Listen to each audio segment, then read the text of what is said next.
Hello दोस्तों, नमस्ते, जय माता दी। अपने चैनल सोनम मोदी लोकगीत, नेहा मोदी लोकगीत दोनों पे आप लोग का स्वागत करती हैं। एक छोटा सा बहुत प्यारा कजरी सावन कजरी गीत है, तो आप सब सुनिएगा, फिर वॉच करिए, कमेंट बॉक्स में जरूर बताइएगा और अपना आशीर्वाद प्यार दुलार जरूर दीजिएगा। तो चलिए आप लोग सुनिए, मैं सुनाती हूँ। लागेला सावन के बहार पिया बहेला बयार पिया ना, नीक लागेला सावन के बहार पिया बहेला बयार पिया ना। बरसे पानी जमा जम बदरा गरजे गामा गम, बरसे पानी जमा जम बदरा गरजे गामा गम।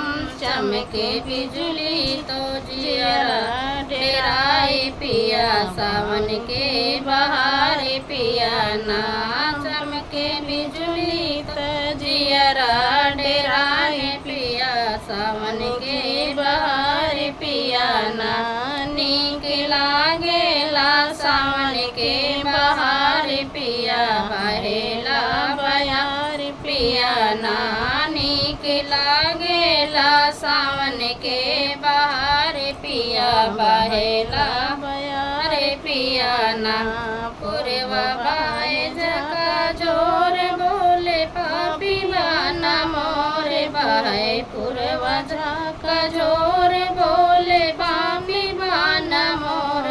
बदरा गेरी गेरी करला अनार पिया बहेला बयार पिया ना।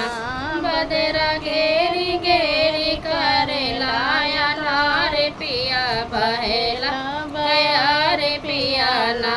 नीक लागेला सावन के बहार पिया बहेला बयार पिया ना। नीक लागेला सावन के बहार पिया बहेला बयार पिया ना। नीक लागेला सावन के फुहार पिया बहेला बयार पिया ना।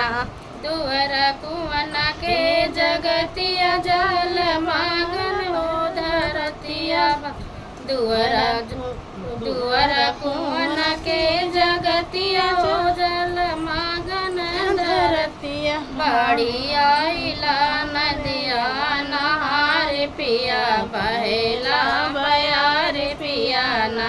बाड़ी आइला नदिया नहार पिया बहेला बयार पिया ना। नीक लागेला सावन के फुहार पिया बहेला बयार पिया ना। नीक लागेला सावन के फुहार पिया बहेला बयार पिया ना।